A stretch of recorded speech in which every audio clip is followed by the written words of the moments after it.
Assalamualaikum warahmatullahi wabarakatuh. Selamat pagi semuanya.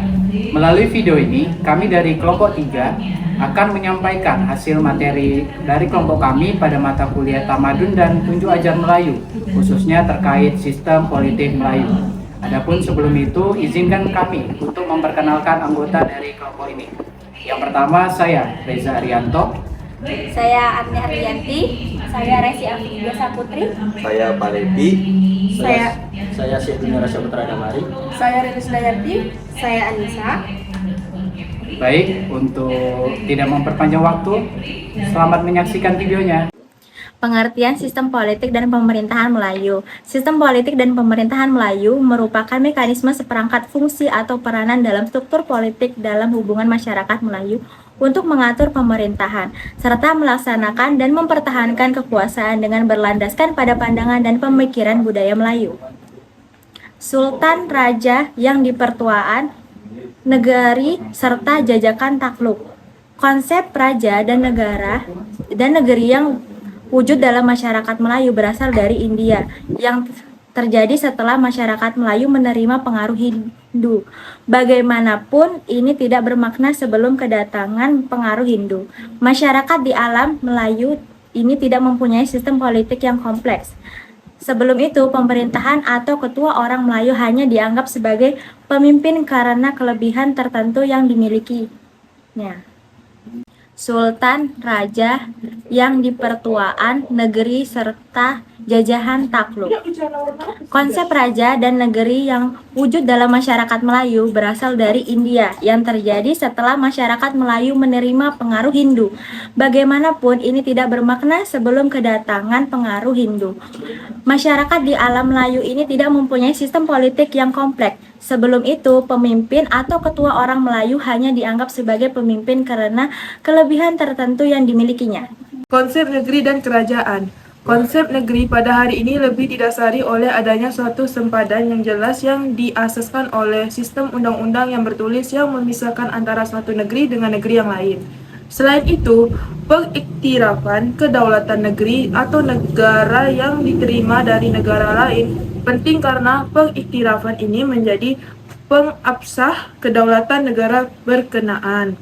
Sebaliknya, bagi konsep negeri tradisi, sesuatu negeri itu dibentuk karena negeri itu telah dibina atau dibuka oleh seseorang raja. Keluasan wilayah suatu negeri adalah tertakluk kepada sejauh mana kuasa raja ini dirasai atau diakui oleh pimpin tempatan. Ini bermakna sebuah negeri itu diasaskan oleh ketokohan dan keagungan suatu watak raja atau sultan. Tumbuhan dan perkembangan kerajaan negeri Melayu. Sebuah negeri Melayu atau kerajaan yang baru terbentuk memiliki struktur pentadbiran berbentuk hierarki atau berpusat. Seluruh penempatan dikawal dari pusat yang tidak ada hal sempadan melainkan ditentukan oleh kuasa karismatik dan kuasa sakti yang dimiliki oleh seorang raja. Konsep negeri ini tidak sama dengan konsep state sebagaimana pemahaman barat. Konsep authority bagi orang Melayu dihubungkan terus dengan kewujudan atau kehadiran seorang raja, dan sepadan adalah tidak penting kemunculan perkataan kerajaan. Misalnya adalah manifestasi tanggapan orang Melayu terhadap kekuasaan raja yang menjalankan pentadbiran sebuah negeri. Perkataan negeri disimbolkan oleh kata kerajaan yang melambangkan konsep negeri bagi orang Melayu dihubungkan terus dengan kekuasaan rajanya. Tahap kawasan dan pembentukan negara kota. Proses pembentukan negeri memasuki tahap kedua apabila ketua kuasa tempatan mengembangkan kekuasaannya melewati penempatan kekuasaan asalnya dan membina struktur pemerintahan yang kompleks melibatkan kewujudan para pembesar bagi membantunya dalam pemerintahan. Ketua ini kemudian menjadi raja dan mewujudkan sistem pemerintahan yang berpusat. Kemunculannya banyak dikaitkan dengan kepentingan ekonomi yang bertambah, seperti adanya kegiatan perdagangan atau pertanian. Kemunculan kerajaan negara kota dikaitkan dengan wujudnya perdagangan yang pesat di alam Melayu, yang melibatkan perdagangan di antara India dan Cina.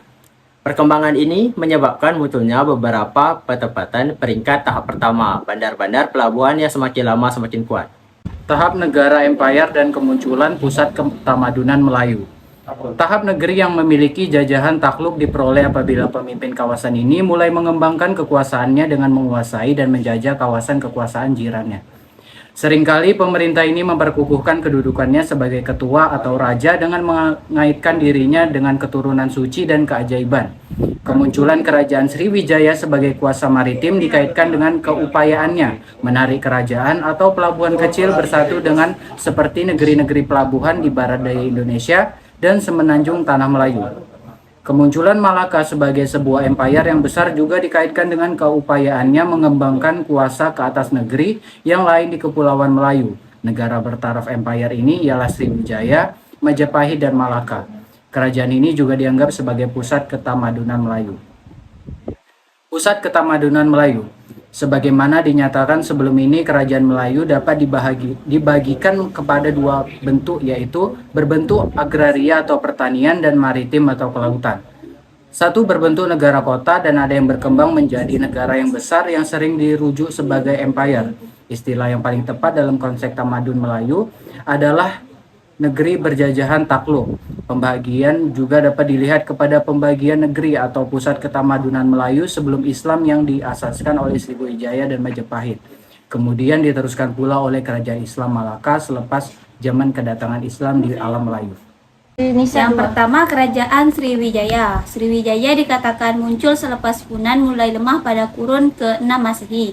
Faktor utama yang menyebabkan Sriwijaya muncul menjadi sebuah kuasa maritim yang kuat ialah kedudukan dan kekuatannya mengawal perdagangan di Selat Sunda dan Selat Malaka yang selama ini dikuasai oleh kerajaan Kantoli dan Melayu.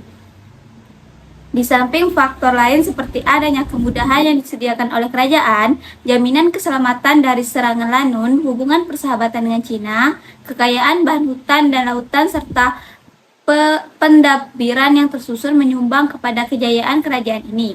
Sriwijaya memiliki 3 peranan penting, yaitu sebagai tempat persinggahan kapal dagangan, sebagai pusat pengumpulan serta penyeberangan, dan sebagai pusat pegagihan barang dagangan. Majapahit memiliki sistem pemerintahan yang tersusun, sebagaimana tergambar dalam kitab Nagara Kartagama. Kerajaan ini dibagikan kepada 3 unit pentabiran, yaitu peringkat pusat atau Istana Raja, peringkat wilayah Negeri Majapahit Tulen, dan kawasan jajahan takluk. Raja berada di puncak kuasa dengan dibantu oleh majelis penasihat yang terdiri daripada anggota kerabat diraja. Urusan takbiran dijalankan oleh 3 golongan pegawai, yaitu golongan rakrian, golongan Arya, dan golongan Dangakarya. Melaka diasaskan oleh para Meswara pada awal kurun ke-15, yaitu kira-kira pada tahun 1400 Masehi. Perkembangan Malaka banyak dikaitkan oleh peranannya sebagai pusat perdagangan di alam Melayu, menggantikan Majapahit dan Sriwijaya yang telah lemah. Kedudukannya di tengah-tengah jalan perdagangan di antara India dengan Cina, kedudukan pelabuhannya yang terlindung daripada angin, memiliki hubungan darah yang baik dengan sumber bahan mentah, serta hubungan yang erat dengan Cina merupakan antara faktor kemunculannya sebagai sebuah empire. Kebijaksanaan pemerintah Malaka dalam mentadbir negerinya yang luas juga menjadi kunci utama kepada kejayaannya. Malaka mempunyai sistem pentadbiran yang sangat tersusun. Raja menduduki tangga teratas dan merupakan kuasa yang tertinggi dalam pentadbiran. Undang Melayu. Dalam tamadun Melayu terdapat beberapa jenis undang-undang yang digunakan sebagai panduan oleh masyarakat Melayu dalam menjalani kehidupan dalam sebuah negeri berwajah. Sistem undang-undang Melayu ini dapat dilihat kepada sistem undang-undang yang digunakan oleh negeri-negeri Melayu yang pernah menjadi pusat ketamadunan Melayu, yaitu Majapahit dan Melaka. Di Melaka terdapat 2 teks undang-undang, yaitu Hukum Kanan Melaka dan Undang-Undang Laut Melaka. Di Majapahit pula terdapat undang-undang yang dikenal sebagai Kuntara Manawa Dharma Sastera. Hukum Kanan Melaka mengandungi perkara seperti larangan dan hak keistimewaan raja, tanggung jawab raja dan pembesar negeri. Undang-undang Laut Melaka pula mengandungi peraturan pelayaran, tata cara jual beli di atas kapal, bidang kuasa nakoda, dan tanggung jawab pegawai kapal. Baiklah teman-teman, mungkin itu saja penyampaian dari kelompok kami khususnya terkait materi Sistem Politik Melayu. Mohon maaf apabila selama penyampaian terdapat kesalahan informasi. Kami akhiri dengan wabillahi taufiq wal hidayah. Wassalamualaikum warahmatullahi wabarakatuh.